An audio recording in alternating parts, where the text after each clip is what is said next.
ओम शांति। आज 9 फरवरी 2024।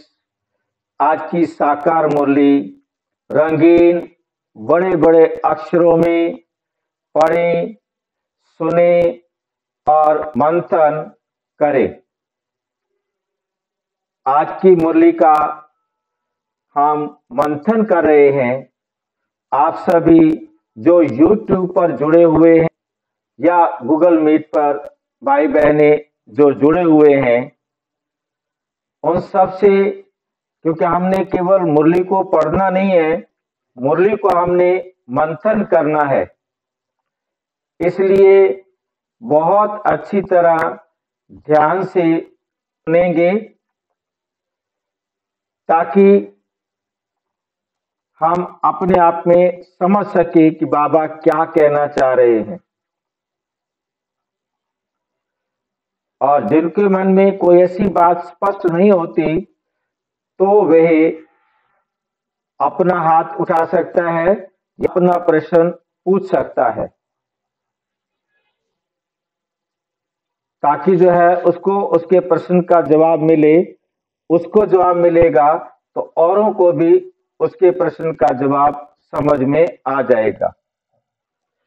इसलिए जो यू पर है वो अपना प्रश्न चैट पर लिख सकते हैं। वो चैट पर लिखेंगे तो मैं उनके प्रश्न का जवाब मुरली के साथ जोड़ दूंगा, ताकि उनके प्रश्न का जवाब उनको मिल सकेगा।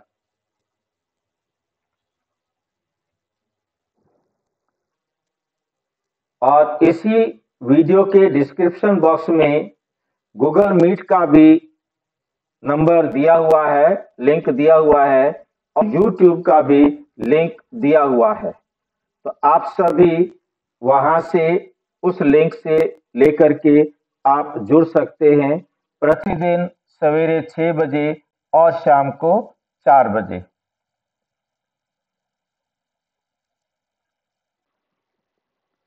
अच्छा, हम मुरली को शुरू करते हैं।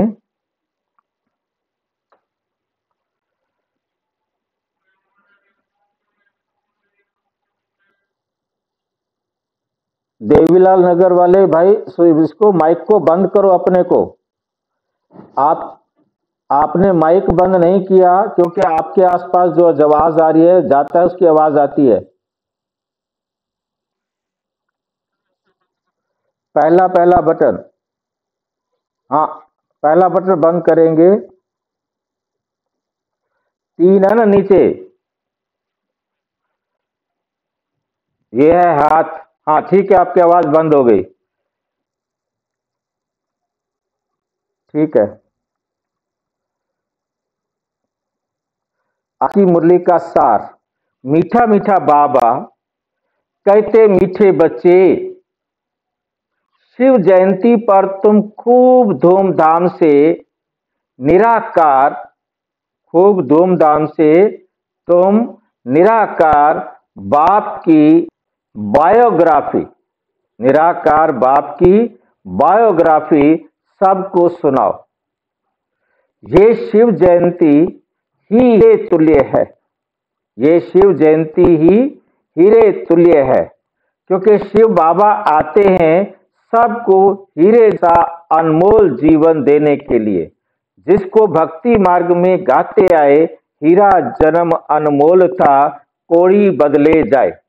हीरा जन्म अनमोल था, कोड़ी बदले जाए। तो हमें बहुत अच्छी तरह से समझना है, भगवान हमारा हीरे जैसा जीवन बनाने के लिए आए हैं। इसलिए शिव जयंती जो है वो हीरे जैसी जयंती है, हीरे जैसा जीवन देने वाली है। प्रश्न, तुम ब्राह्मणों की सच्ची सच्ची दिवाली कब है और कैसे? हम ब्राह्मणों की दिवाली कब होती है और कैसे होती है, इस बात को हम समझने का प्रयास करेंगे। हम सबकी दिवाली कब होती है और कैसे होती है, कौन बताएंगे? दिवाली कब जाती है?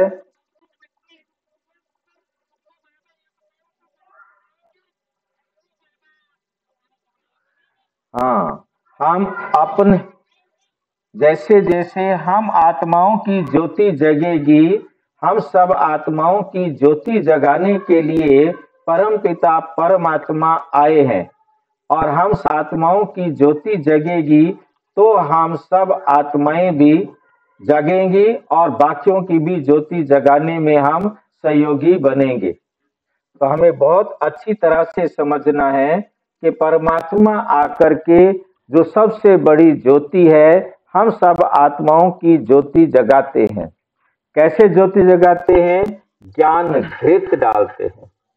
ज्ञान घृत हमारे पास परमपिता परमात्मा द्वारा हर कल्प में संगम समय पर मिलता है और उसके बाद ये ज्ञान घृत जैसे जैसे कम हो जाता है, तब परमात्मा आकर पुनः ज्ञान घृत डालते हैं। हम आत्माओं की ज्योति जगाते हैं। इसलिए गाते भी थे, ज्योत से ज्योत जगाते चलो, प्रेम की गंगा बहाते चलो। तो वास्तव में कौन सी ज्योति जलानी थी? मेरी ज्योति जगी है तो मैं भी सबकी ज्योति जगाने में सहयोग करूं। तो इस प्रकार से हम जब सहयोग करते हैं तो सबकी ज्योति जगती है। ये है सच्ची सच्ची दिवाली।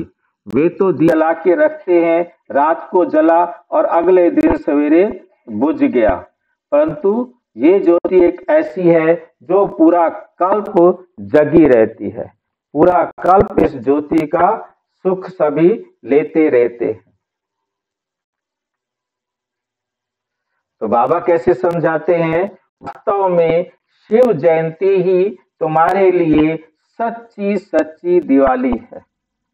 शिव जयंती ही हम सबकी सच्ची सच्ची दिवाली है, क्योंकि शिव बाबा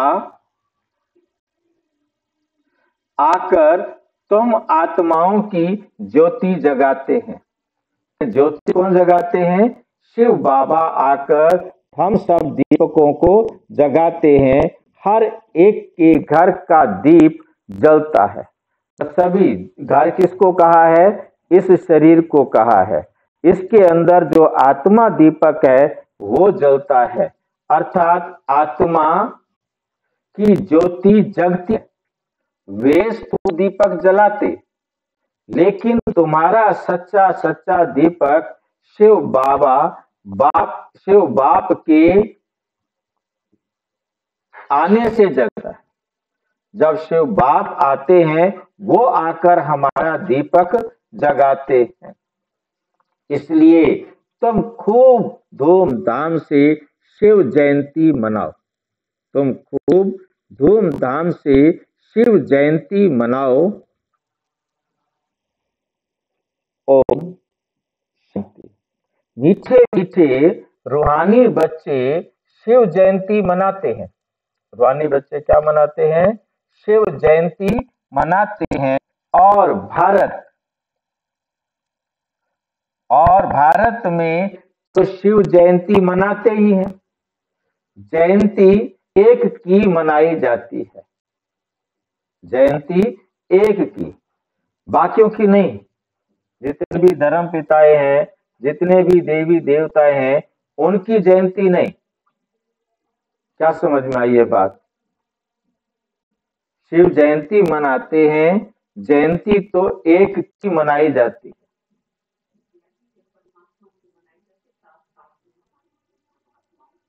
परमात्मा की ही जयंती मनाई जाती है। परमात्मा एक है तो उसकी जयंती एक होगी ना। परमात्मा ढेर सारे तो है नहीं। सभी कहते हैं कि परमात्मा एक है, तो शिव जयंती तो एक की मनाई जाती है। उसको फिर सर्वव्यापी कह देते हैं। परमात्मा को क्या कह देते हैं? सर्वव्यापी। अब सर्वव्यापी की जयंती तो हो ना सके। मतलब परमात्मा एक है, उसका तो जन्म हो सकता है, और तो परमात्मा ढेर सारे हो तो ढेर सारे परमात्माओं का जन्म होगा। जयंती तो एक की होती है ना। जयंती कब मनाई जाती है जब गर्भ से आते हैं।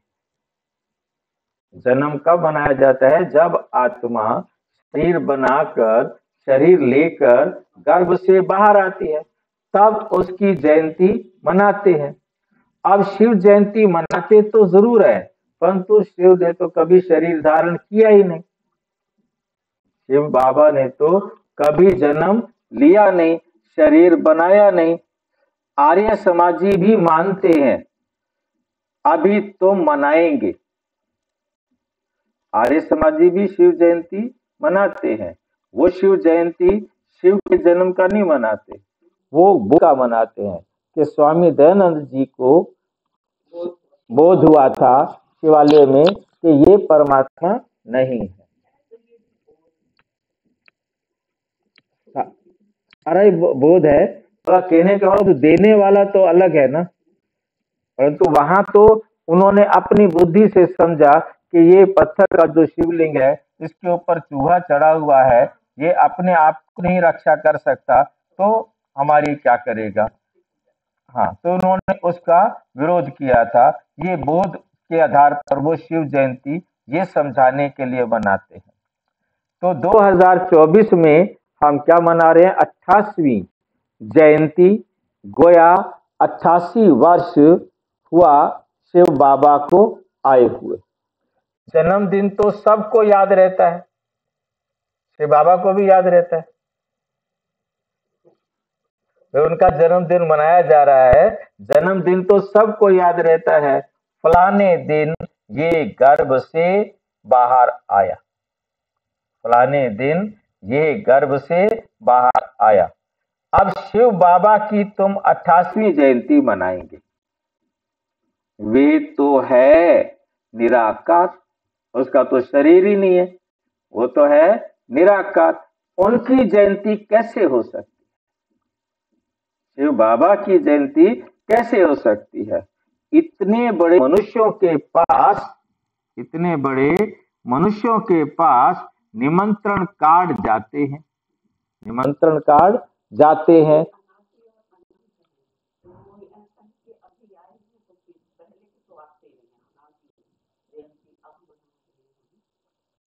मतलब बाबा कहते आत्मा जब शरीर में प्रवेश करती है तो जन्म, तो शिव बाबा भी कहते मैं इस शरीर में आता हूं, इसलिए तो मेरा जन्म मनाते हो।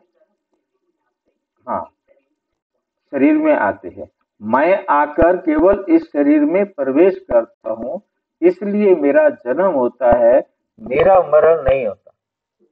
क्योंकि मैं शरीर को छोड़ूं तो शरीर मरता नहीं, क्योंकि मेरा शरीर नहीं है, मैं किराए पर इसके शरीर में प्रवेश करता हूं। तो कोई को पूछना तो ये कि जयंती कैसे मनाते हो, उसने जन्म कब लिया? भाई परमात्मा की जयंती मना रहे हो, उसने कब जन्म लिया और कैसे लिया, दुनिया में कोई भी नहीं जानते। फिर उसके नाम, उसका क्या रखा? उसने जन्म लिया तो उसके शरीर का कोई नाम होना चाहिए, परंतु परमात्मा ने शरीर में प्रवेश किया, पर काया में प्रवेश किया, उसके शरीर का नाम नहीं रखा जाता। परंतु ऐसे पत्थर बुद्धि हैं जो कभी पूछते नहीं।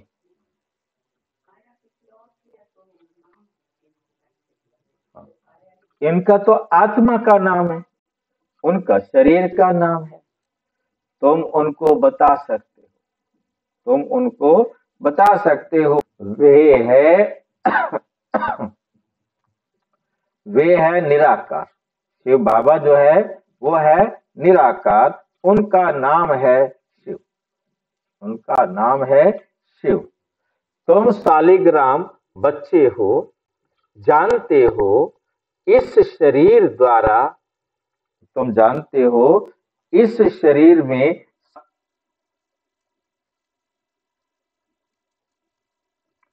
नाम शरीर का है। नाम किसका होता है? शरीर का। तुम जानते हो इस शरीर में शालिग्राम है, तो हमारे शरीर है, इसमें हम आत्माएं शालिग्राम है। नाम से का पड़ता है, हम आत्मा का कोई नाम नहीं, और वो परमात्मा शिव। अब तुम कितना धूमधाम से प्रोग्राम रखते हो, कितना धूमधाम से प्रोग्राम रखते हो। दिन प्रतिदिन तुम धूमधाम से समझाते हो, दिन प्रतिदिन तुम धूमधाम से समझाते हो कि जब बाबा की ब्रह्मा के तन में प्रवेशता होती है, वे उनकी जयंती है। जब शिव बाबा उनके तन में प्रवेश करते हैं तो उनकी जयंती होती है। उनकी तिथि तारीख कोई होती नहीं। क्यों नहीं होती? शिव बाबा के जन्मदिन की तिथि तारीख क्यों नहीं होती? हाँ, वह इतना चालाक है शिव बाबा। हाँ, ब्रह्मा बाबा को भी पता नहीं लगने दिया कि मैंने कब तेरे तन में प्रवेश किया, कब उसके तन में प्रवेश करके पढ़ाना शुरू कर दिया। क्योंकि पता लग जाता तो सारे बच्चे काउंट कर लेते कि 100 साल का संगम युग है, बस इसके तो इसको वापस जाना ही जाना है, तो वो डेट भी निकाल कर बैठ जाते। इसलिए बाबा ने किसी को भी तिथि तारीख का पता लगने नहीं दिया। कहते हैं मैं साधारण तन में प्रवेश करता हूं, परंतु कब, किस घड़ी, वो नहीं बताते। परमात्मा आप भी बता सकता था, परंतु नहीं बताता। तिथि तारीख दिन आदि बताएं तो कहें कि फलानी तारीख, जन्म पत्री आदि तो इनकी होती नहीं। अब शिव बाबा की तो जन्म पत्री कोई होती नहीं है। वास्तव में जन्म पत्री तो सबसे ऊंची किसकी है? शिव बाबा की। जन्म पत्री सबसे ऊंची इनकी है। कर्तव्य भी इनका सबसे ऊंचा है। क्या है शिव बाबा का कर्तव्य? सारी पतित दुनिया को पावन बनाना सबसे ऊंचा है। कहते हैं प्रभु तेरी महिमा अपरम अपार है, तेरी महिमा अपरम पार है, हम तेरी महिमा को जान नहीं सकते। तो जरूर कुछ करते होंगे। जब इतनी महिमा है तो शिव बाबा कुछ करते तो होंगे ना। महिमा तो बहुतों की गाई जाती है, महिमा तो बहुतों की गाई जाती है। नेहरू, गांधी आदि सबकी महिमा गाते हैं।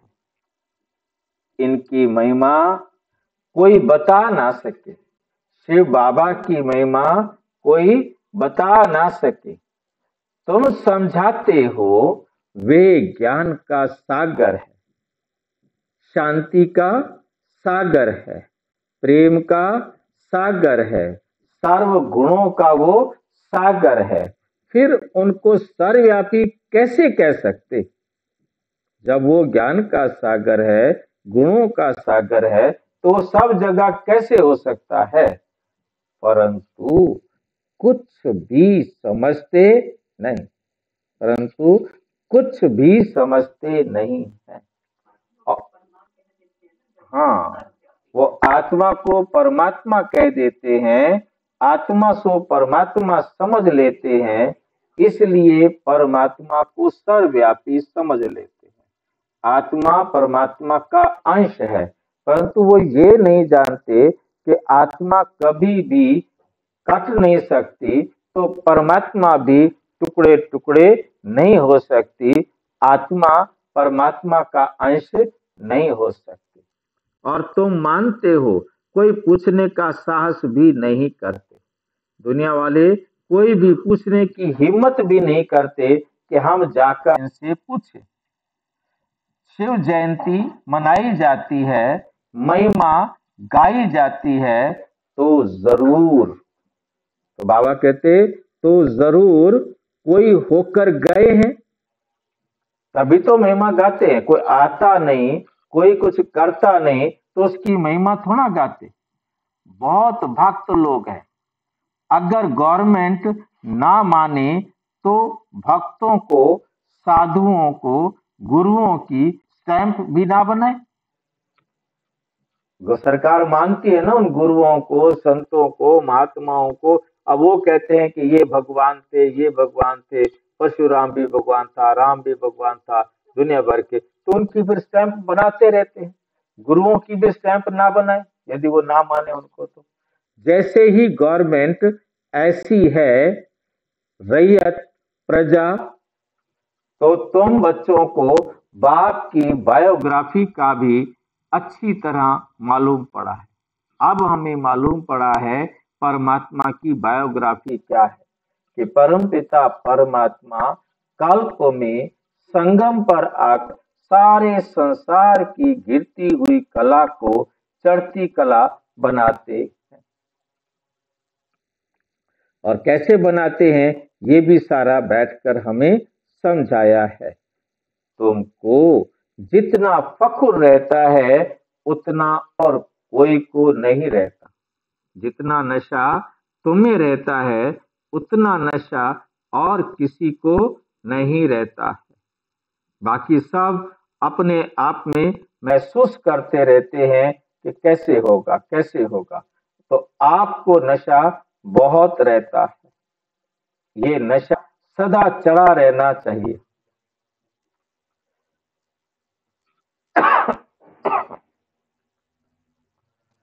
तुम ही कहते हो शिव जयंती हीरे तुल्य है। तुम ही कहते हो कि ये शिव जयंती जो है वो हीरे तुल्य है। बाकी सब जयंतियां क्या है? कोड़ी मिसल है। बाप ही आकर कोड़ी को हीरे जैसा बनाते हैं। बाप ही आकर कोड़ी को हीरे जैसा बनाते हैं। श्री कृष्ण भी बाप द्वारा इतना ऊंच पद पाते हैं। श्री कृष्ण भी बाप द्वारा इतना ऊंचा बना, उनका इसलिए उनका जन्म हीरे तुल्य गाया जाता है।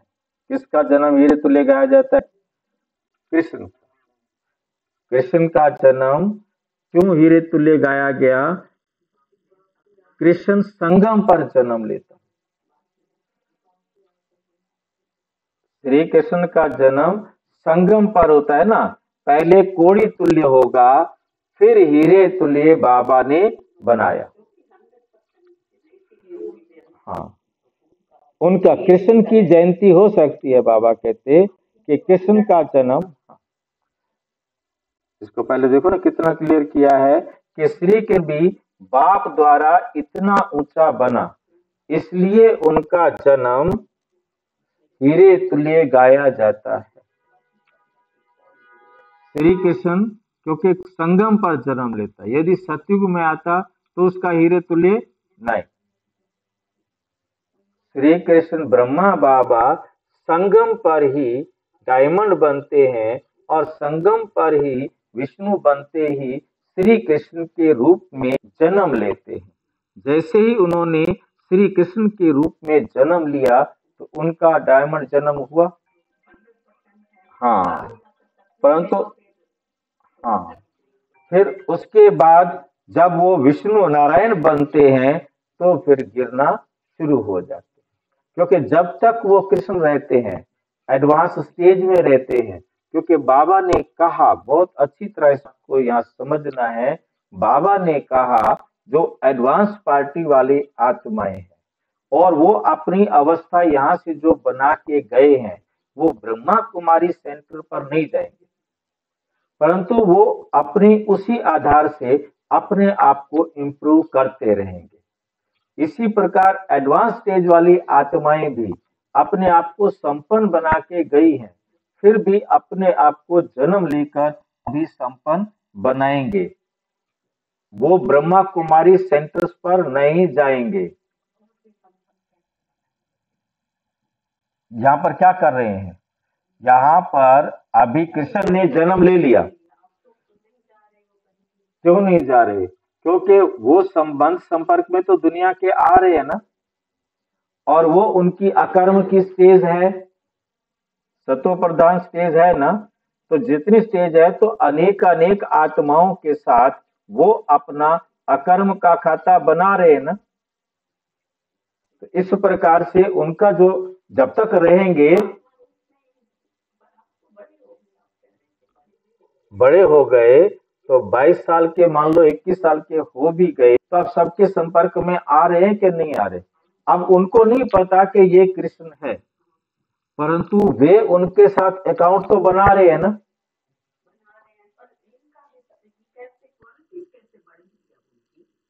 अकाउंट से अकाउंट जमा नहीं होगा।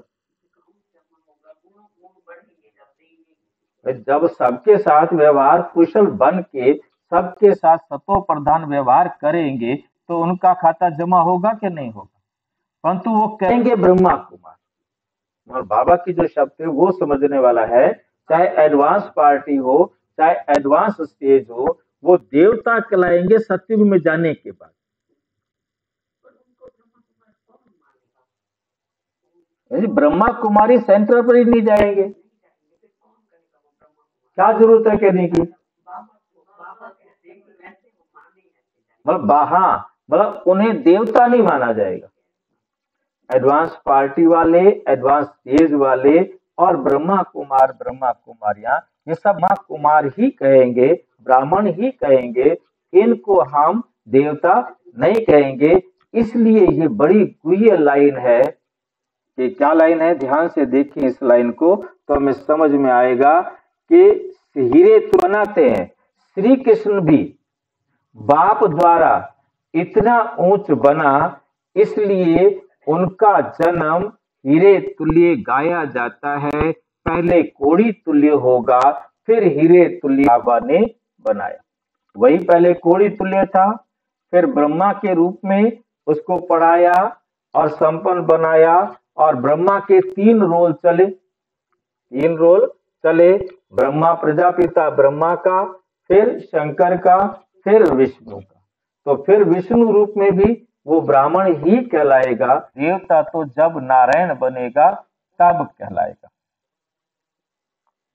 ये बातें मनुष्य नहीं जानते, ये बातें मनुष्य नहीं जानते। उनको ऐसा वर्ल्ड का प्रिंस किसने बनाया, श्री कृष्ण को वर्ल्ड का प्रिंस किसने बनाया। तो ये भी समझना चाहिए, ये भी समझाना चाहिए।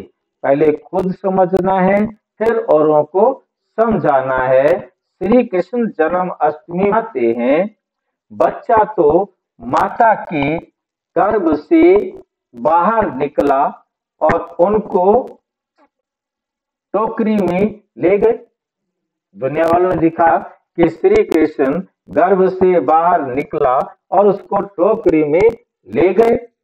अब श्री कृष्ण तो वर्ल्ड प्रिंस, श्री कृष्ण तो संसार का राजकुमार था, प्रथम राजकुमार। फिर उनको डर काहे का, किसका था। दुनिया वाले भी कहते हैं कृष्ण भगवान, अरे वो भगवान था, फिर उसको मौत का डर क्यों, फिर उसे कौन मार सकता था। ये बातें सोचने वाली है। वह कंस आदि कहां से है, जो बात उनको नहीं मालूम, पर तो भगवान तो मानते हैं ना कि कृष्ण भगवान है। अच्छा वो भगवान है तो वो सर्वशक्तिमान है, वो सर्वशक्तिमान है तो बताओ उसे क्या डर था। इतने इतने बड़े राक्षसों को उसने बचपन में मार सकता था, तो वहां कंस को भी मार सकता था। उसे क्या जरूरत थी डरने की, क्या जरूरत थी छुपने की, क्या जरूरत थी नहीं। वहां कंस आदि कहां से आया, ये सब बातें शास्त्रों में लिख दी है, ये सब बातें शास्त्रों में लिख दी है। समय कंस है, परंतु उसको कृष्ण का नहीं पता, उसको कृष्ण का कुछ भी पता नहीं, इसलिए गुप्त जन्म उन्होंने दिखाया, परंतु यहाँ कृष्ण को मारना भी तो नहीं था ना। यदि किसी भी दुष्ट अत्याचारी कैसे भी हो, उसे यदि ये पता लग जाए कि कृष्ण ने जन्म लिया है, वो कृष्ण को तो मारना नहीं चाहेगा ना। अब तुमको अच्छी रीति समझाना चाहिए, समझाने की युक्तियां बहुत अच्छी चाहिए, समझाने की युक्तियां बहुत अच्छी चाहिए। सब एक जैसा नहीं पढ़ा सकते, सब एक जैसा नहीं पढ़ा सकते। युक्ति युक्त न समझाने से और ही डिससर्विस हो जाती है। यदि पूरी तरह किसी को नहीं समझाएंगे तो वो और ही डिससर्विस हो जाती है। कभी डाउट बैठा तो वो छोड़कर चला जाएगा। इसलिए मुरली सुनते हुए, मुरली पढ़ते हुए हमारा फर्ज है कि हम उसे अच्छी तरह समझने की कोशिश करें।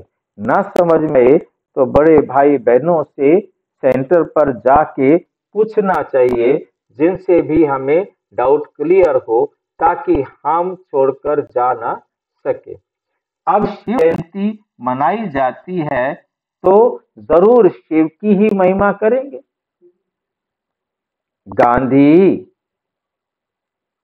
जयंती पर गांधी की महिमा करते हैं, तो शिव जयंती मनाओ तो उसमें शिव की महिमा करो, और कुछ सूझेगा नहीं, और कुछ सूझेगा नहीं।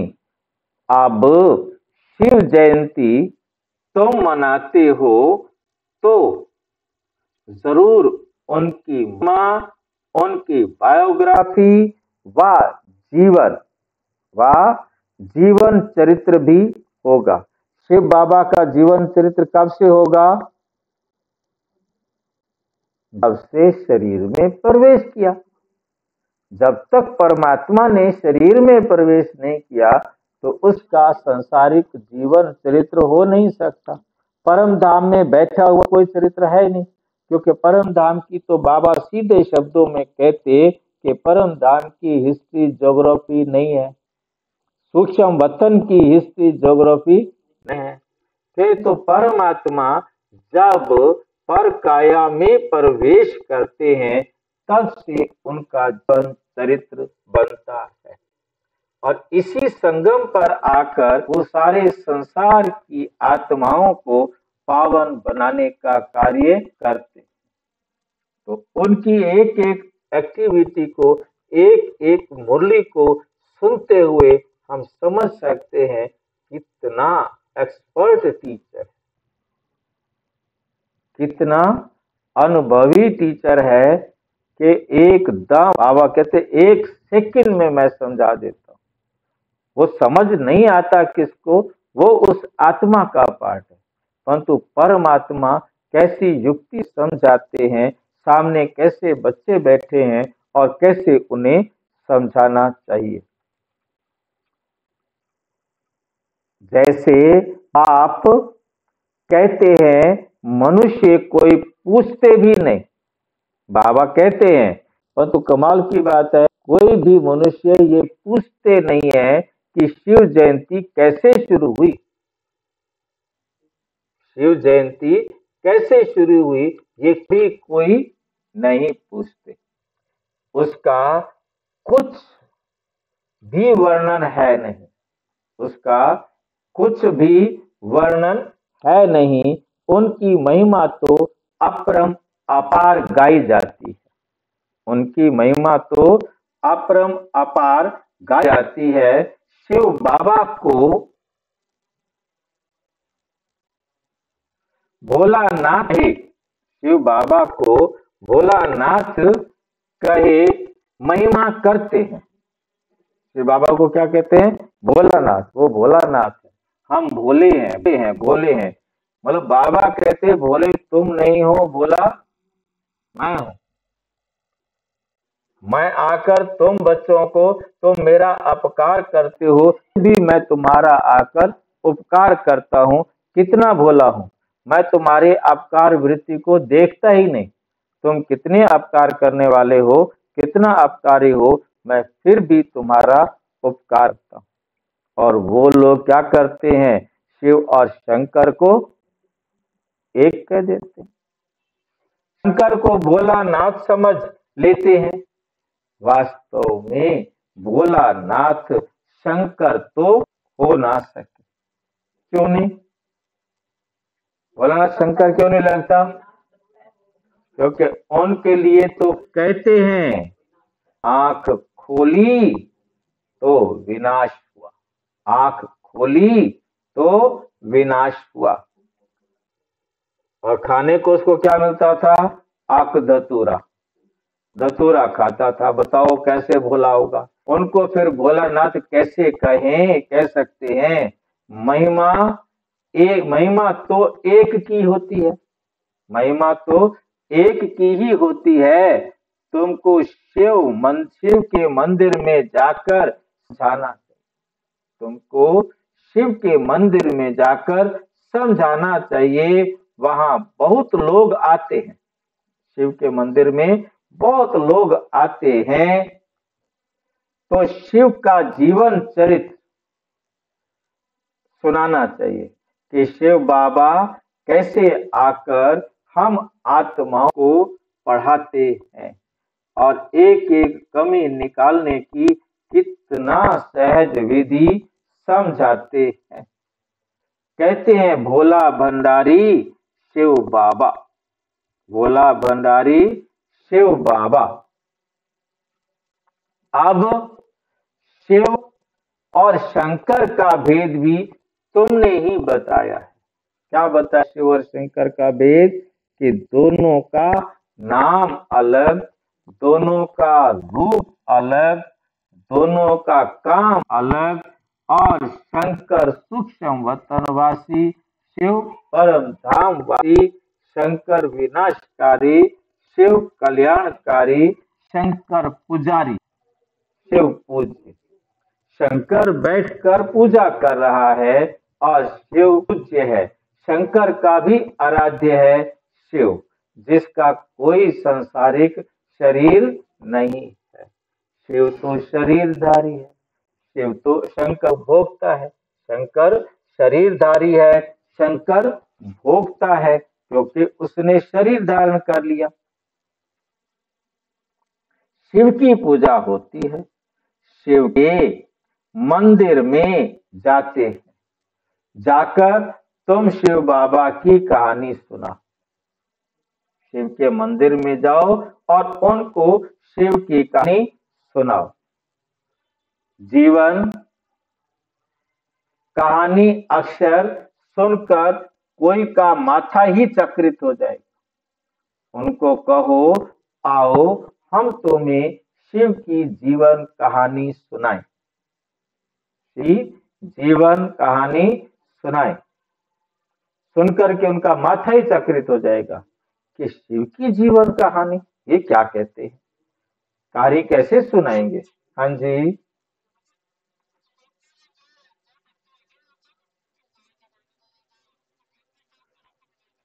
शिवरात्रि 2 नहीं होती है, शिवरात्रि 12 होती है। यदि किसी साल में 13 महीने आ जाएं तो शिवरात्रि 13 होती है।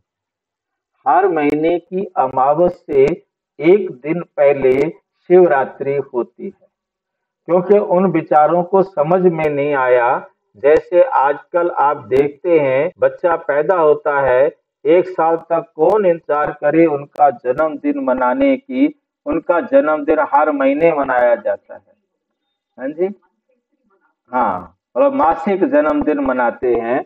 ऐसे ही भक्ति मार्ग वाले भी शिव का जन्मदिन हर मास मनाते हैं, परंतु उनमें हर मास मनाते हैं। उनमें से दो जो हैं, एक आती है कावड़ वाली शिवरात्रि, एक मार्च में आती है शिवरात्रि। यानी ये साल के 2 पड़ाव हैं, 2 समय आते हैं जब इस संसार में बहुत परिवर्तन होता है। एक परिवर्तन होता है जब त्रेता से द्वापर होता है, और एक परिवर्तन होता है जब कलयुग से सतयुग होता है। तो ये दो परिवर्तन होने कारण ऐसे समय पर भगवान की याद आती है। तो इसलिए एक है कावली शिवरात्रि, जो समझो कि आप से सूरज जो है हमारा, उसका उत्तरायण होना, सॉरी दक्षिणायन होना शुरू होता है। अब इस टाइम उत्तरायण है, ठीक है नहीं, उत्तरायण होना शुरू होता है, दक्षिण से उत्तर की तरफ आना शुरू करता है, तो उसको स्वर्ग समझना शुरू करते हैं। तो बड़ी शिवरात्रि ये होती है, इसको महाशिवरात्रि कहते हैं, और जो कावड़ वाली है उसे केवल शिवरात्रि कहते हैं। अब इसके साथ दुनिया वालों ने अपनी गपोड़ कहानियां बना दी। एक शिवरात्रि पर शिव का जन्म होता है, और दूसरी शिवरात्रि पर शिव की शादी होती है पार्वती के साथ। ठीक है, अब ये अलग अलग अपने अपने उनके मत हैं, परंतु बात सारी ये है कि परमात्मा शिव एक ही बार आते हैं। परंतु जैसे परमात्मा कहते मैं अमृत वेले आता हूँ, इसलिए अमृत वेले याद करते हैं। तो अमृत वेले क्यों याद करते हैं? सबके सामने चारों तरफ भयाव है, जो महाभारत युद्ध खड़ा है, सारा संसार इस बात महसूस कर रहा है कि अब महाभारत तीसरा विश्व युद्ध शुरू होने वाला है। तो इसलिए भयभीत है, इसलिए परमात्मा को याद करते हैं। और दूसरा, जब त्रेता से द्वापर होता है, तब भी धन के टुकड़े होते हैं, वो भी महाविनाश से कम नहीं लगता, क्योंकि उनके लिए तो सारी दुनिया उजड़ जाती है। तो इसलिए दो शिवरात्रियां हैं। अब इसमें से बड़ी शिवरात्रि को महाशिवरात्रि, दूसरी को शिवरात्रि, बाकी हर महीने वाली भी शिवरात्रि, क्योंकि अंधेरे के बाद रोशनी करना परमात्मा का काम है। तो अमावस अंधेरी रात का प्रतीक है। तो इसलिए उससे एक दिन पहले, जब और अंधेरी रात होती है, उससे पहले परमात्मा आकर रोशनी करते हैं, ज्योति जलाते हैं, दिया जलाते हैं, सबके घर में उजाला करते हैं। तो ये काम परमात्मा का है। ठीक है, तो शिवरात्रियां समझ में आया? स्पष्ट हुआ या कुछ और चाहिए?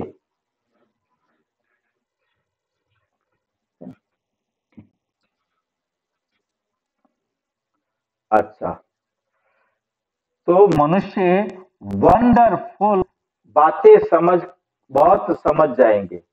वंडरफुल बातें क्या होंगी? समझ जाएंगे। जब उनको समय आएगा, उनका भाग्य उनका खिल जाएगा।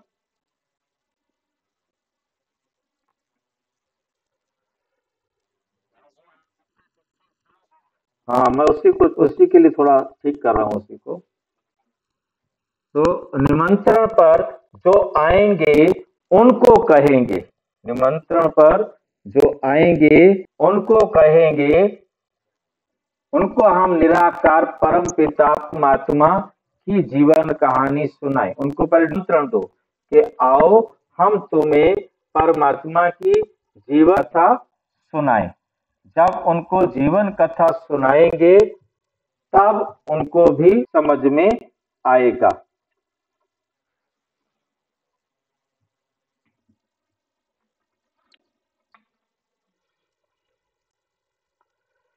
उनको हम निराकार परम पिता परमात्मा की जीवन कहानी बताएंगे। गांधी आदि गांधी आदि की भी ज्योग्राफी सुनाते हैं ना। अभी तुम महिमा करेंगे, किसकी महिमा करेंगे? शिव की। तो मनुष्यों की बुद्धि से सर्वव्यापी की बात उड़ जाएगी।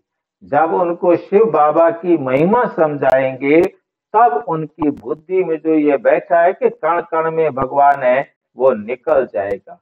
एक की महिमा फिर दूसरे से मिल ना सके। जो एक की महिमा है, वे फिर दूसरे से मिल नहीं सकती।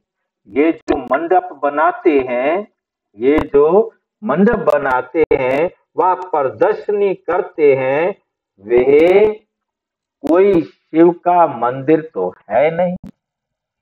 तुम जानते हो सच्चा सच्चा शिव का मंदिर वास्तव में ये है। कौन सा है?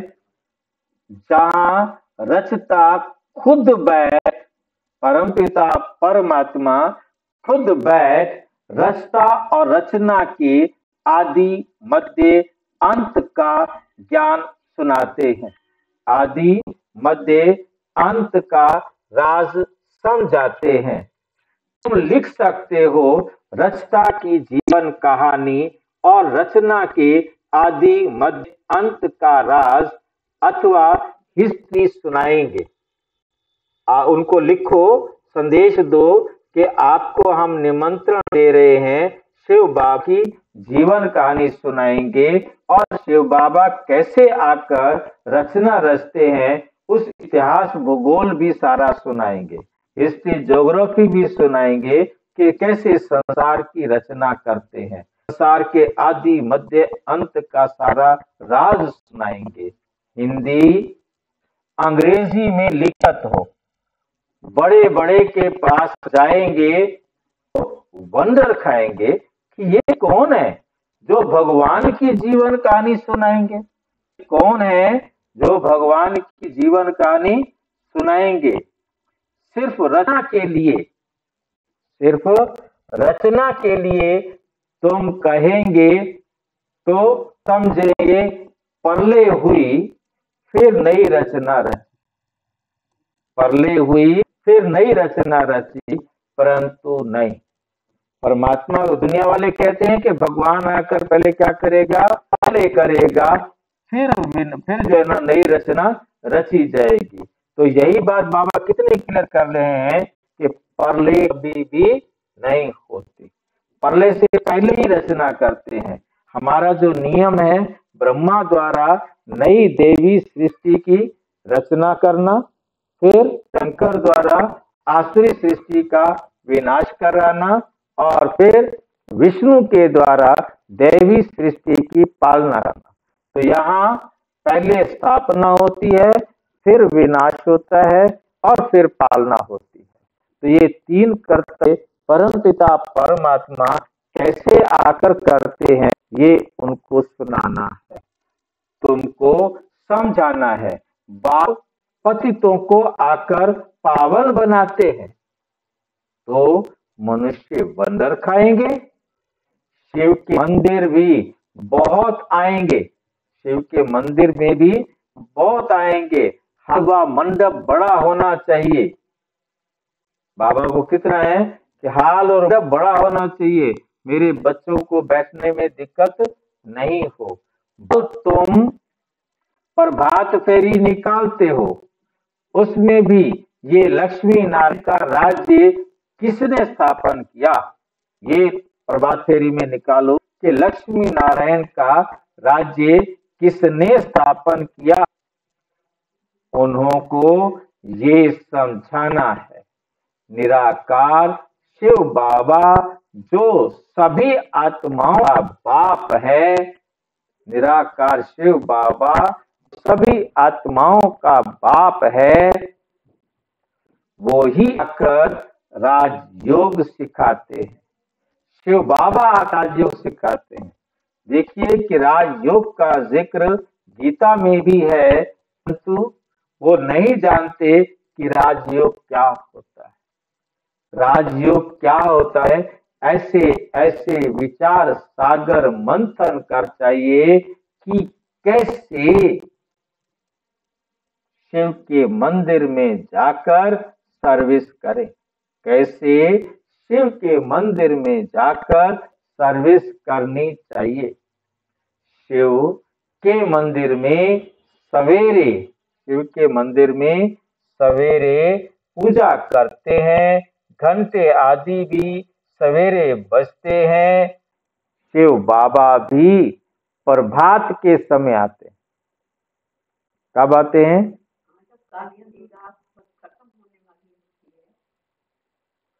आधी रात कब होती है? आधी रात कब होगी? आधी रात 12 बजे। मतलब मेन बात समझना है कि सतयुग त्रेता दिन, द्वापर कलयुग रात। तो सतयुग त्रेता दिन मतलब आधा दिन सतयुग, फिर आधा दिन रात। सतयुग आधा हो गया, आधा दिन सतयुग हो गया, आधा दिन रात और त्रेता युग हो गया। इसी प्रकार द्वापर हो गया आधी रात और आधी रात हो गया कलयुग। तो इन दोनों का जो मिड होगा वो आधी रात हुई ना। जब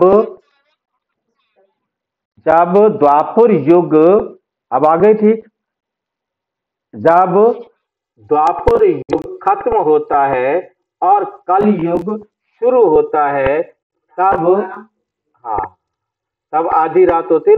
तो परमात्मा कहते हैं मैं उस समय नहीं आता हूं, मैं अमृत वेले आता हूं। हाँ, जब कलयुग भी खत्म होने वाला है तब मैं आता हूं, तब मैं आकर के सबको करता हूं, मुक्ति, जीवन मुक्ति का रास्ता दिखाता हूं। तो कहते सवेरे घंटे आई सवेरे बजते हैं। शिव बाबा भी प्रभात के समय आते, अमृत वेले आते हैं। जब कलयुग खत्म होने वाला है, दिन शुरू होने वाला है, तब परमात्मा आते हैं। कहते आधी रात को नहीं कहेंगे, मैं द्वापर के अंत में कलयुग के आदि में नहीं आता हूं, मैं आता हूं कलयुग जब खत्म होने वाला है, दिन आने वाला है। इसको अमृत वेला कहते हैं। इसको क्या कहेंगे? अमृत वेला, जब रात से दिन होने वाला है। इसलिए भक्ति मार्ग में भी अमृत वेले उठकर पूजा पाठ जो भी करना है धर्म कार्य करते हैं। उस समय तुम भी ज्ञान सुना सकते हो, तुम भी उस समय क्या करते हो?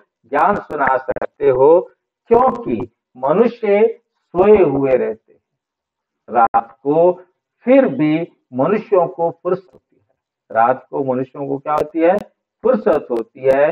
बत्तियां आदि भी जलती हैं, रोशनी भी अच्छी करनी चाहिए। शिव जयंती पर बाबा क्या कह रहे हैं?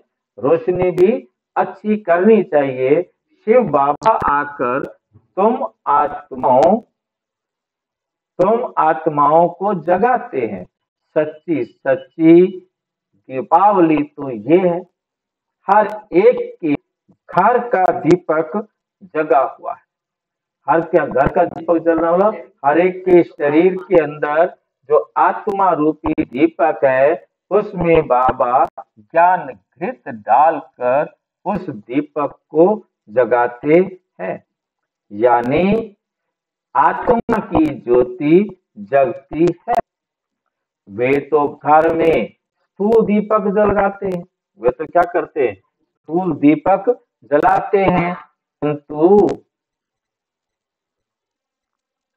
दीपावली का वास्तव में अर्थ ये है का दीपक तो बिल्कुल जगता नहीं, कोई दीपक तो बिल्कुल जगता नहीं। तुम जानते हो हमारा दीपक कैसे जगता है? हम जानते हैं कि शिव बाबा कैसे ज्ञान घृत देकर हमारे दीपक को जगाते हैं। कोई मरता है तो दीवा जलाते हैं, क्यों जलाते हैं?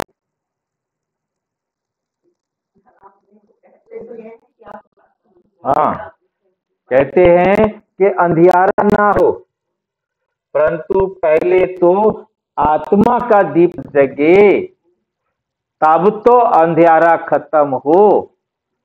नहीं तो मनुष्य घोर अंधियारे में, सारी दुनिया सारे मनुष्य कहाँ हैं? घोर अंधियारे में है। आत्मा तो सेकंड में एक शरीर छोड़ दूसरा लेती, बस एक सेकंड में ये शरीर छोड़ा, लाइन समझ में आ रही है? कैसे कहते हैं? सेकंड में, इधर 1 सेकंड में इधर शरीर छोड़ा, उसी सेकंड में दूसरे शरीर में प्रवेश करते। अरे रोने वाले रोए, वो उनकी मर्जी है।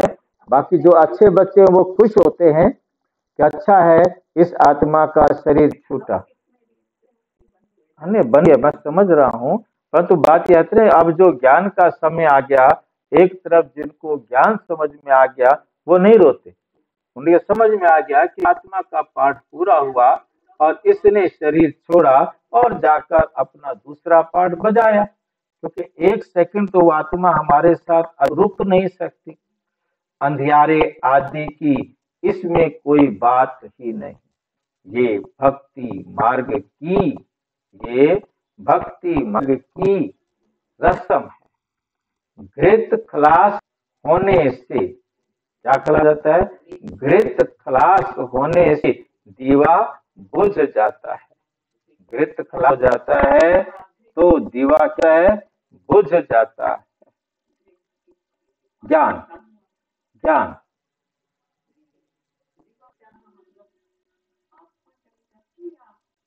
नहीं भाई, आत्मा में ज्ञान का अभाव होने से दुखी हो जाती है ना।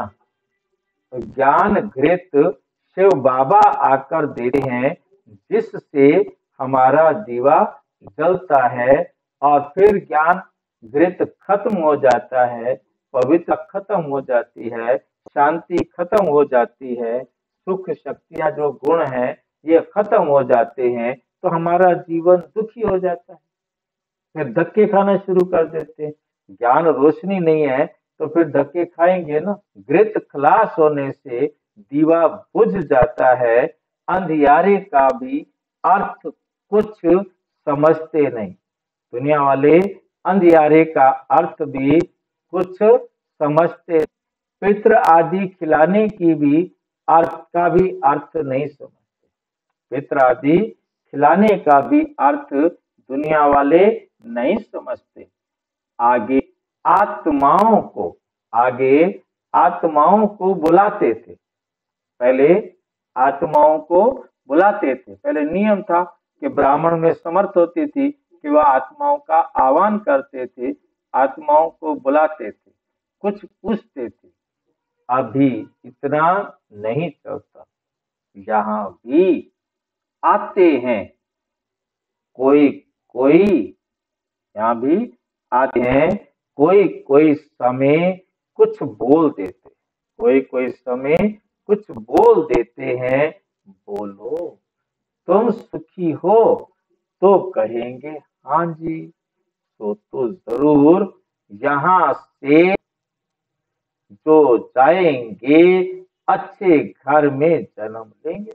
जो ब्रह्मा कुमारियां, आवाज आ रही है?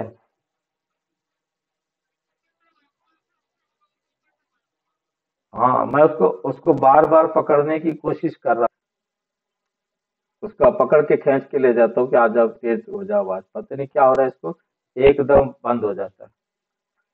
अच्छे घर में ही जन्म लेंगे, जन्म जरूर अज्ञानी के घर में लेंगे। जो ब्रह्मा कुमारियां शरीर छोड़कर जाते हैं तो वो जरूर जन्म लेंगे, परंतु किसके घर जन्म लेंगे? अज्ञानी के घर जन्म लेंगे। हाँ। ज्ञानी के घर तो जन्म नहीं ले सकते ना, कि ज्ञानी ब्राह्मण तो विकार में जा नहीं सकते। ज्ञानी ब्राह्मण तो विकार में जा नहीं सकता, वे तो पवित्र हैं। बाकी हाँ, अच्छे सुखी घर में जाकर जन्म लेंगे। विवेक भी कहता है जैसी अवस्था वैसा जन्म। जैसी उन्होंने ज्ञान को लेकर अपनी अवस्था बनाई होगी वैसा जन्म लेंगे। फिर वहां अपना जलवा दिखाते हैं, फिर वहां अपना जलवा दिखाते हैं। भल शरीर छोटा है, भल शरीर छोटा है इसलिए बोल ना सके। वह शरीर छोटा है तो बोल नहीं सकते। थोड़ा बड़ा होने से ज्ञान का जलवा दिखाते हैं। जरूर दिखाएंगे ना। जैसे कोई कोई शास्त्र के शास्त्र के संस्कार लेके जाते हैं। शास्त्र पढ़े थे, शास्त्रों की आदतें बनी हुई थी, शास्त्रों के अनुसार वो लेके जाते हैं, तो छोटेपन में ही उसमें लग जाते हैं। यहां से भी नॉलेज ले जाते हैं तो जरूर महिमा निकलेगी ना। यहाँ से नॉलेज ले जाते हैं, कुछ शास्त्रों का ज्ञान ले जाते हैं तो नॉलेज निकलेगी ना। तुम शिव जयंती मनाते हो, वे लोग अर्थ कुछ भी नहीं समझ सकते। वे लोग कुछ अर्थ नहीं समझ सकते। पूछना चाहिए, उनसे पूछना चाहिए। अगर वे सर्वव्यापी है, परमात्मा सर्वव्यापी है, तो जयंती कैसे मनाएंगे? वे सर्वव्यापी की शिव जयंती कैसे मनाएंगे? अब तुम बच्चे पढ़ रहे हो, तुम जानते हो। क्या जानते हो? वो बाप भी है, टीचर भी है, सतगुरु भी है, बाबा ने समझाया है। सिख बाबा ने समझाया है। सिख लोग भी कहते हैं, क्या कहते हैं सिख लोग? सत श्री अकाल, सत श्री अकाल। वो जो अकाल मूर्त शिव है, आत्मा है, वो सत्य है। अब वास्तव में अकाल मूर्त तो सब आत्माएं हैं। वास्तव में अकाल मूर्त तो सब आत्माएं हैं, परंतु शरीर छोड़ दूसरा लेते, इसलिए जन्म मरण कहा जाता है। आत्मा तो 84 जन्म लेती है। कल्प जब पूरा होता है तो खुद ही आकर बताते हैं कि मैं कौन हूं। शिव बाबा खुद ही आकर के बताते हैं कि मैं कौन हूं, मैं कैसे इनमें प्रवेश करता हूं। शिव बाबा में मैं कैसे प्रवेश करता हूं, जिससे तुम आपे ही समझते हो, जिससे तुम आपे ही समझ जाते हो। पहले नहीं समझते थे। हाँ, परम आत्मा की प्रवेशता है, परंतु कैसे? परमात्मा की प्रवेशता है, परंतु कैसे, कब, ये कुछ भी समझते नहीं। परंतु परमात्मा आकर कैसे प्रवेश करते हैं, इस बात को कुछ भी समझ थोड़ा ही है। दिन प्रतिदिन तुम्हारी बुद्धि में ये बातें आती जाती है। दिन प्रतिदिन तुम्हारी बुद्धि में ये बातें आती रहती है। नई नई बातें तुम सुनते रहते हो। आगे थोड़े ही बाप को राज, आगे थोड़े ही दो बाप का राज समझाते थे।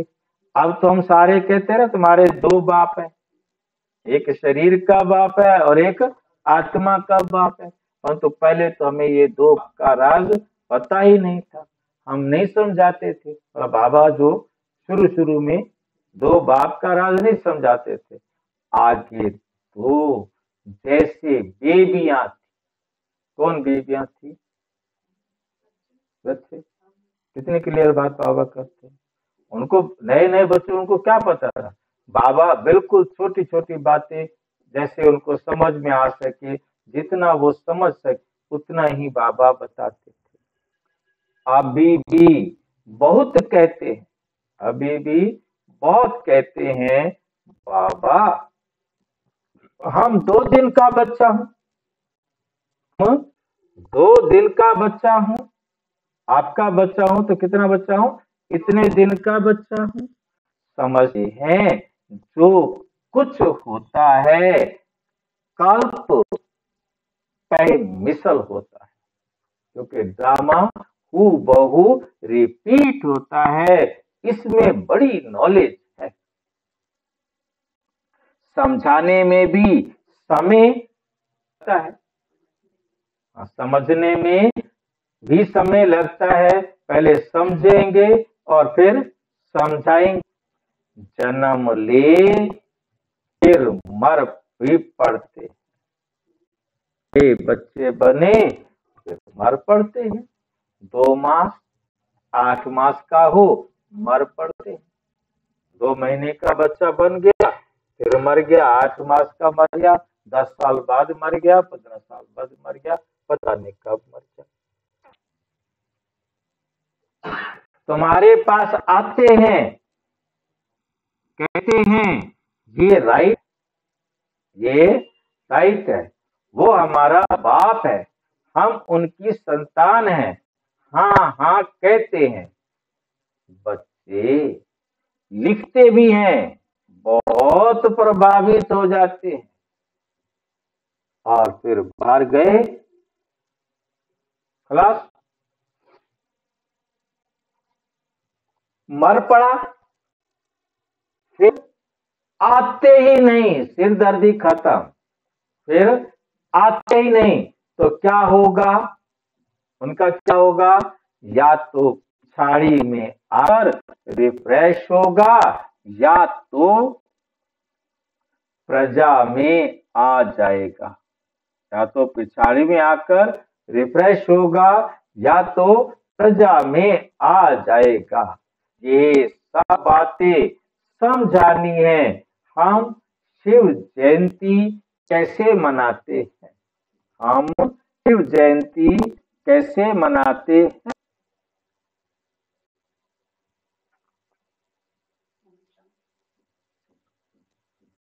शिव बाबा कैसे सदगति करते हैं, शिव बाबा कैसे सदगति करते हैं। शिव बाबा स्वर्ग की सौगात ले आते हैं, बच्चों के लिए स्वर्ग की सौगात ले आते हैं। खुद कहते हैं, शिव बाबा खुद कहते हैं मैं तुमको राजयोग सिखाता, क्या सिखाते हैं, राजयोग सिखाते हैं। राजयोग सीखकर क्या बनते हैं, विश्व का मालिक बनाता हूं। बाप तो है ही हैवन स्थापन करने वाला, हैवन का रचयिता, बाबा रचयिता है। स्वर्ग बनाता है बाबा, नहीं बनाता ना, झूठ बोलता,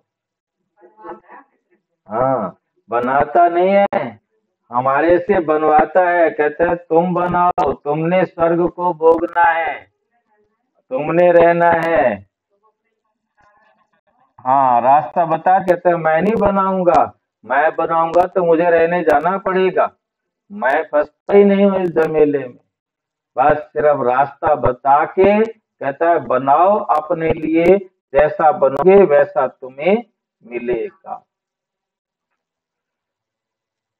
रचयिता तो जरूर है, अब क्या है ना कि उन बच्चों को कहे कि मैं नहीं रचयिता, तो कहेंगे हम इतना सुनते हैं ये कोई भगवान नहीं है, ये वैसे कोई आ गया है हमें बचाने के लिए, इसके पास ताकत ही नहीं है स्वर्ग रचे, ये हमारे हमारे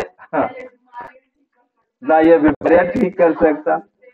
हाँ ये कोई भगवान है, मतलब ये सीधा,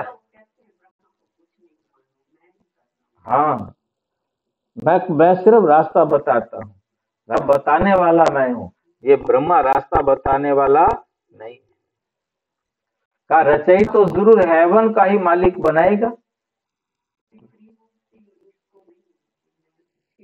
हाँ त्रिमूर्ति है, मैं त्रिमूर्ति हूँ, जो तीनों संकल्प मेरे हैं, ये तीनों संकल्प मेरे हैं, और तीनों संकल्प की रचना भी मेरी है, क्योंकि जो संकल्प शिव बा ने रचा, वो संकल्प का रचयिता वो है। उसके बाद प्रैक्टिकल करने के लिए, हाँ वही ना, संकल्प शिव बाबा का है, तभी तो वो त्रिमूर्ति है। वो ब्रह्मा के द्वारा स्थापना का कार्य कराना, फिर शंकर के द्वारा आसुरी सृष्टि का विनाश कराना, और फिर विष्णु द्वारा पालना कराना। हाँ हाँ, हमारे द्वारा स्वर्ग की रचवाना। जो जितनी रचना करेगा, जितना पुरुषार्थ करेगा, उतना पाएगा। तो हेवन का ही मालिक बनाएगा। हम उनकी बायोग्राफी बताते हैं। उनको शिव जयंती पर बुलाओ और उनको कहो, आओ हम तुम्हें शिव बाबा की जीवन कहानी सुनाते हैं। शिव की कहानी, शिव की जुबानी, शिव बाबा की कहानी, शिव बाबा की जुबानी। बोलेंगे तो हम कहेंगे उसने बोला है, हमें तो पता नहीं था, इसलिए शिव बाबा की जबानी हो जाएगा ना। शिव बाबा स्वयं आकर अपनी जीवन कहानी सुनाते हैं। हम सिर्फ उसको जो शिव बाबा ने सुनाई है वो हम सुना रहे हैं। जैसे वो वहां कहते हैं सुखदेव कह रहा है, सूत भगवत जी बोले, है नहीं, तो ऐसे ही हम बोल रहे हैं, परंतु बोला तो उन्होंने था ना। सुखदेव भी कहेंगे, सूत जी भी कहेगा कि वो उसने कहा था, विष्णु ने कहा था, नारायण ने कहा था, ब्रह्मा ने कहा था। ऐसे ऐसे तो कैसे राजयोग सिखाते हैं? आकर सीखो, आकर सीखो। जैसे बाप समझाते हैं वैसे बच्चे नहीं समझा सकते, वैसे बच्चे नहीं समझा सकते हैं। क्या इसमें बहुत अच्छा समझाने वाला चाहिए। शिव के मंदिर में बहुत अच्छा मनाते होंगे, शिव के मंदिर में बहुत अच्छा मनाते होंगे, वहां जाकर समझाना चाहिए। शिव के मंदिर में जाकर क्या करना चाहिए? समझाना चाहिए। लक्ष्मी नारायण के मंदिर में अगर शिव की कहानी, जीवन कहानी सुनाएंगे तो किसको जचेगी नहीं। शिव के मंदिर में जाकर शिव की जीवन कहानी सुनाओ, परंतु जब लक्ष्मी नारायण के मंदिर में जाएं तो वहां क्या सुनाएंगे? फिर उन्हों को अच्छी रीति बुद्धि में बिठाना पड़े। लक्ष्य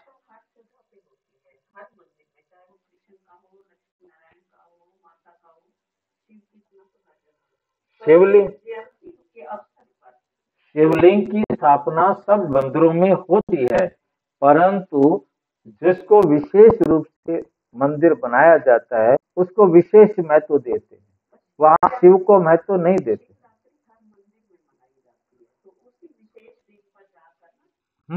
विशेष उसी शिव जयंती आ रही है, इसलिए तो बाबा बच्चों को तैयार कर रहा है। लक्ष्मी नारायण के मंदिर में बहुत आते हैं, उनको लक्ष्मी नारायण और राधे कृष्ण का राज समझो। क्या राज है राधे कृष्ण और लक्ष्मी नारायण का? क्योंकि राधे कृष्ण ही बड़े होकर लक्ष्मी नारायण बनते हैं। राज समझा सकते हो? उनका अलग अलग मंदिर बनाते हैं। राधे कृष्ण का मंदिर अलग होगा, लक्ष्मी नारायण का मंदिर अलग होगा। श्री कृष्ण जयंती पर तुम श्री कृष्ण के मंदिर में जाकर समझाएंगे, कहेंगे हमें मत सुनाओ, तुम चले जाओ, हमारा दिमाग खराब नहीं करो। वो सुनेंगे।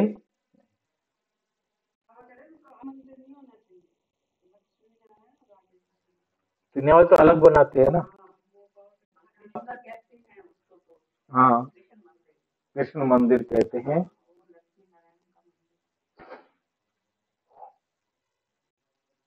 राधा कृष्ण का मंदिर, कृष्ण का मंदिर। तो कृष्ण ही गोरा। हाँ जी, बोलो। ओम शांति। हम्म,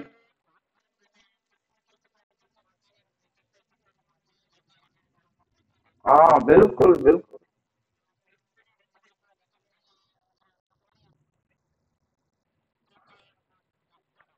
नहीं मतलब राधे राधे, राधा शब्द का जो है ना हिंदी में अर्थ आत्मा है। राधा स्वामी भी राधा का शब्द अर्थ आत्मा ही लेते हैं, परंतु वो अपनी रीति से चलते हैं। इस समय राधा का महत्व ज्यादा है, कहीं भक्ति के अंदर किसका, कभी साईं बाबा का तो कहीं गुरु जी का तो कहीं किसका। ये भक्ति मार्ग तमो प्रधान अवस्था है, अब उसी प्रकार से चल रहा है ना? कृष्ण से भी राधा का तो ज्यादा कर दिया है, तो पाठ है हर एक आत्मा का उनका। हाँ बिल्कुल बिल्कुल। ऐसा है कि वो कहते हैं यदि आपने किसी को प्रसन्न करना है तो राधा को प्रसन्न कर लो, क्योंकि हमने पाप तो कर रखे हैं, चालाकियां कर रखी हैं, अब जो बेईमानियां ठगियां कर रखी हैं, तो राधा के साथ सौदा करो, सामने जाएंगे कैसे? सुनरिया पे लगा दाग, पास जैसे, है नहीं? तो इसलिए वो फिर वाया काम करना चाहते हैं ना। आजकल मैक्सिमम दुनिया ये समझती है कि किसी के थ्रू काम कराया जाए, डायरेक्ट नहीं होता, रिश्वत देनी है ना, तो इसलिए मंदिर में जाके रिश्वत देते हैं, स्टार्ट करते हैं। उनका पार्ट।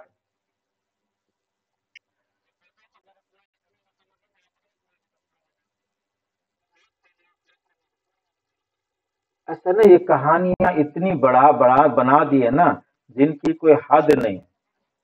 हाँ, रुक्मणी सत्यभामा, ये सब कहानियां हैं, मुरलियों में जिक्र आता है, परंतु इसका कोई महत्व नहीं है उनका। कृष्ण ही गोरा, कृष्ण ही सावरा क्यों गाया जाता है? कहते हैं घोड़े का छोरा।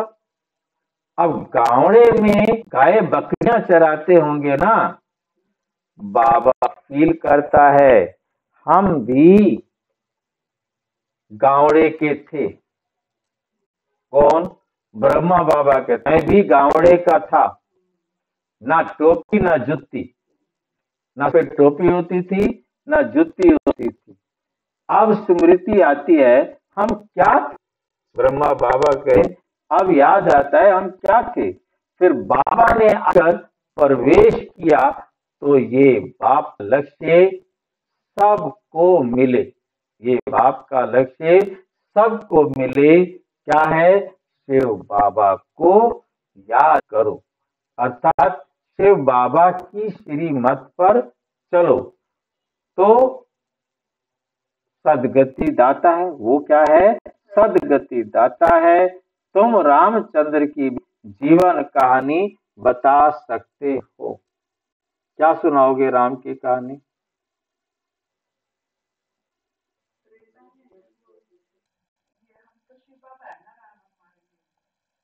कब से इनको उनका राज्य हुआ, कितना वर्ष हुआ, ऐसे ऐसे हालात आने चाहिए।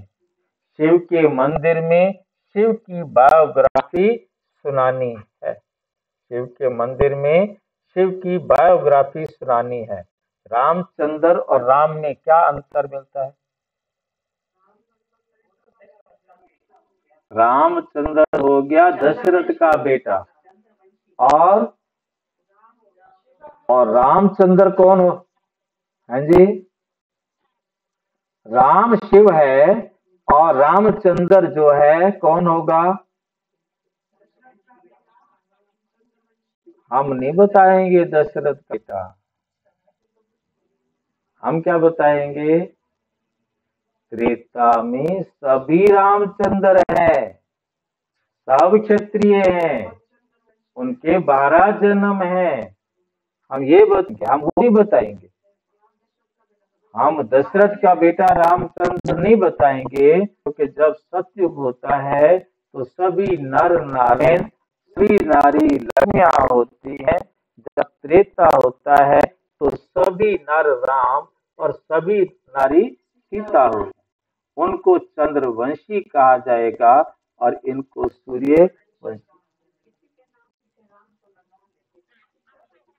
हम शांति। हाँ हाँ वो। हाँ जी। हाँ, मतलब ब्रह्म बाबा भी गांव में पैदा हुए थे, और ब्रह्मा बाबा अपनी बात बता रहे हैं कि मेरे पास टोपी होती थी और ना मैं जुत्ती होती थी। हाँ, गांव में रहते थे, इनके टीचर, और माँ ने शरीर छोड़ दिया था। गांव में रहते थे तो ऐसे ही रहते। तो अपनी बता रहे कि मैं भी गए का छोरा था, तो बाबा को याद आ गया कि मैं भी, मेरा तो कृष्ण मैंने है, मैं गावड़े का था। बाकी उन्होंने कृष्ण को। हाँ जी। बहुत पहले तो बाद में बने भाई जी। इन्होंने हाँ, बाद में इन्होंने पहले अपने चाचे के बेटे के साथ, बड़े भाई के साथ गेहूं का व्यापार शुरू किया था। परंतु उस गेहूं का व्यापार में भी विचार नहीं मिले, तो फिर ये चले गए कलकत्ता, सॉरी बॉम्बे। बॉम्बे में जाकर इन्होंने हीरे का काम सीखा, और जिनके पास इन्होंने हीरे का काम सीखा, उन्होंने अपनी बेटी के साथ इनकी शादी करा दी। ये मालिक बन गया, डायमंड मर्चेंट बन गया। फिर इनके बारे न्यारे हो गए, फिर ये वर्ल्ड में फेमस हो गया, क्योंकि हीरो की परख बहुत अच्छी थी। तब ये। हाँ जी। तो शिव के मंदिर में शिव की बायोग्राफी, और राम के मंदिर में क्या करेंगे, मंदिर में जाएंगे तो राम की जीवन कहानी सुनाएंगे। तो राम की जीवन कहानी कौन सी है, उनको बताना है, क्योंकि रामायण में भी एक जिक्र आया है, राम सम शंभु, शंभु सम राम। हाँ, तो हम उनको बताएंगे कि कौन सा राम, यानी वो राम दशरथ का बेटा राम नहीं। दशरथ का बेटा राम तो आज से 2000 साल पहले वाल्मीकि ने पैदा किया। क्यों लड़ाई करूंगा, वाल्मीकि की रामायण ना लिखी जाती तो दशरथ का बेटा राम कहीं नहीं आता। तो वाल्मीकि की रामायण कब लिखी गई, ये सबको मालूम है। इतिहास में सबको मालूम है कि वाल्मीकि ने रामायण कब लिखी। अब यदि कोई आंखें बंद करके कहता है त्रेता में लिखी गई थी, तब लिखी गई थी, तब कोई वाल्मीकि हुआ ही नहीं, वाल्मीकि हुआ ही आ है। वे वाल्मीकि के समकालीन कवि हैं, बाण भट्ट, कालिदास, है ना, और क्या बोलते हैं, ये सारे जो है ना समकालीन, कौन है जिसने महाभारत लिखी, व्यास, ये सारे एक ही समय के कवि हैं, पाणिनि की भाषा के ऊपर लिखने वाले। इन्होंने एक साथ ही एक ही समय में ये सब लिखा, इन सब भाषा एक है। तो 2000 साल पहले महाभारत लिखी गई, और उसी समय रामायण लिखी गई, उसी समय अभिज्ञान शुक्लम लिखा गया, उसी समय भट्ट की कादम्बरी लिखी गई। ये सारे एक ही समय में लिखे गए, उससे पहले राम का कहीं जिक्र नहीं। अब तुम पुरुषार्थ कर रहे हो देवी देवता धर्म स्थापन करने की, पुरुषार्थ कर रहे हो देवी देवता धर्म स्थापन करने की।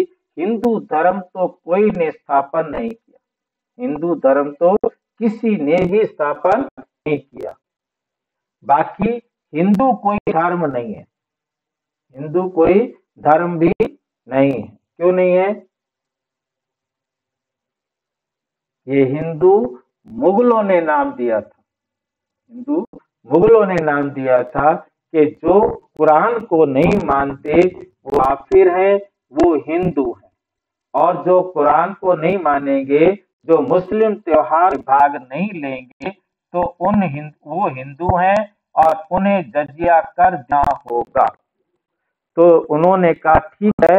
हाँ, जो बेचारे गरीब थे, जो कर नहीं दे सकते थे, वो मुसलमान बन गए, और उन्होंने त्योहार में भाग ले शुरू कर दिया।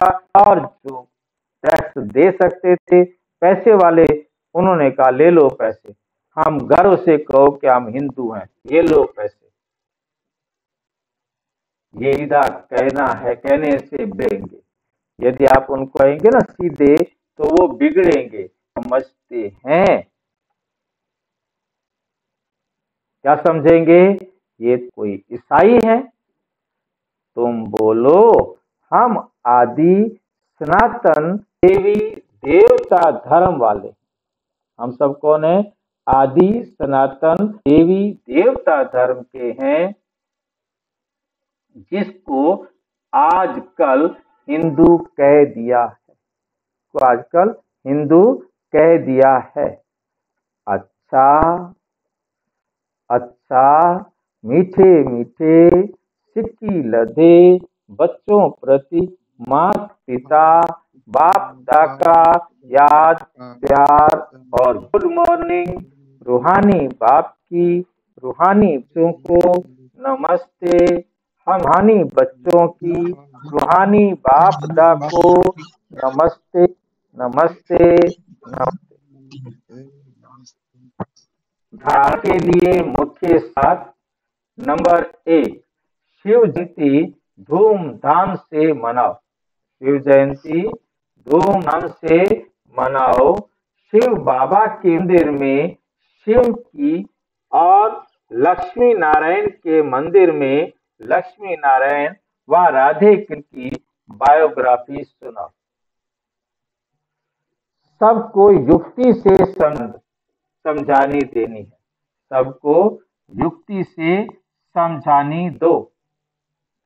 अज्ञान अंधियारे से बचने के लिए आत्मा रूपी दीपक।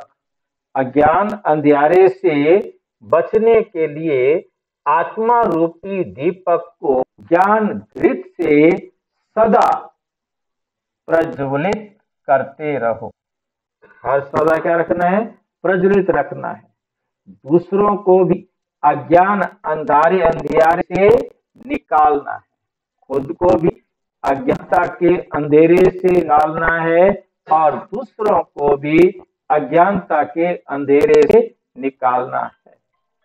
वरदान, सर्व खजानों से संपन्न बन निरंतर सेवा करने वाले। सर्व खजानों से संपन्न निरंतर सेवा करने वाले अखंड महानी भव। सर्व खजाने जो हमारे पास ज्ञान गुण शक्तियां जो कुछ भी हमें बाबा से प्राप्त हुआ है, उनसे संपन्न बन निरंतर सेवा करने वाले अखुट अखंड महादानी बनो। अभी क्योंकि बाबा के द्वारा जो ज्ञान मिला है वो भी अखुट है और अखंड है, और लगातार को बांटते रहो, रुको नहीं, अखंड हो जाओ बांटने में भी। ये नहीं कि आज बांट दिया तो छुट्टी। बाप दादा ने संगम युग पर सभी बच्चों को अटल अखंड का वरदान दिया है। जो इस वरदान को जीवन में धारण कर अखंड महादानी अर्थात निरंतर, अखंड का बताया, निरंतर सहज सेवाधारी बन जाते हैं। ये नहीं कि कभी किया कभी नहीं, लगातार सेवा करते हैं, वे नंबर 1 बन जाते हैं। द्वापर से भक्त आत्माएं भी दानी बनती हैं। द्वापर से जो भक्त आत्माएं वो भी दानी बनती हैं, लेकिन अकुट खजाने के दानी नहीं बन सकते। वो केवल धन दान कर सकते हैं, संसारिक नाशवान वस्तुएं दान कर सकते हैं, परंतु आप वो दान करते हो जो कभी विनाश को प्राप्त नहीं होता। खजाने या वस्तु के दानी बनते हैं, लेकिन आप दाता के बच्चे जो सर्व खजानों से संपन्न हो, वे एक सेकंड भी दान देने के बिना रह नहीं सकते। संपन्न होंगे ना बाबा के ज्ञान खजानों से, जो संपन्न होंगे वो एक सेकंड दान किए बिना नहीं रह सकते। ऐसा हो सकता है? एक सेकंड भी?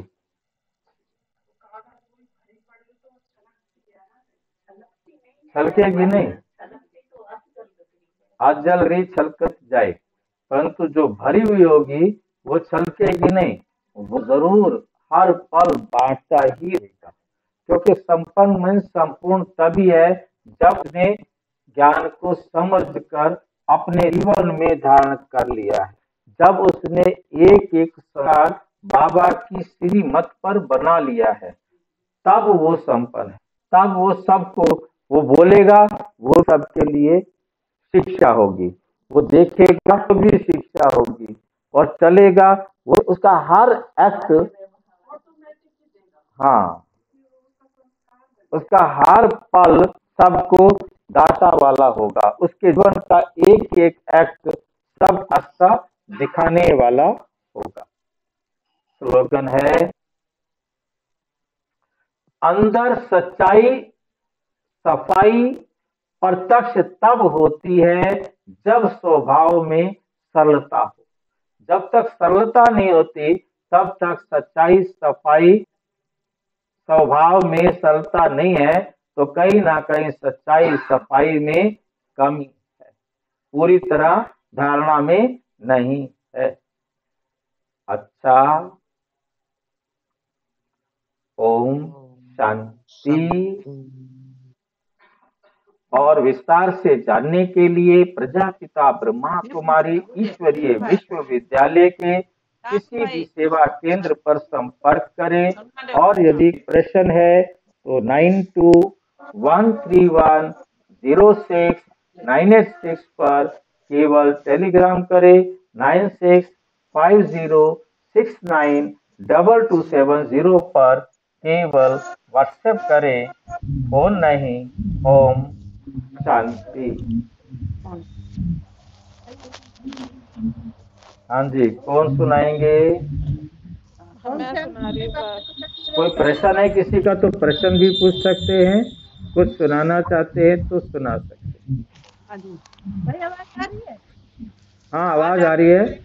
भाई जी, हमारे यहाँ 2 दिन से स्पीकर सही नहीं चल रहा है, आवाज नहीं आती है, कट कट के आती है, देखते जाते भाई मैं अभी स्पीकर को ठीक करके आया था, अब आप उसे गड़बड़ कर देते हो तो मैं कैसे नहीं, करूं? अपने आप होगा। गड़बड़ नहीं करते भाई जी, लगा लगा 2-3 मिनट चलता है, फिर अपने आप चल तो आप जो है ना, कल या तो किसी टाइम कोई एक जना आए तो मैं उसे समझा दूं।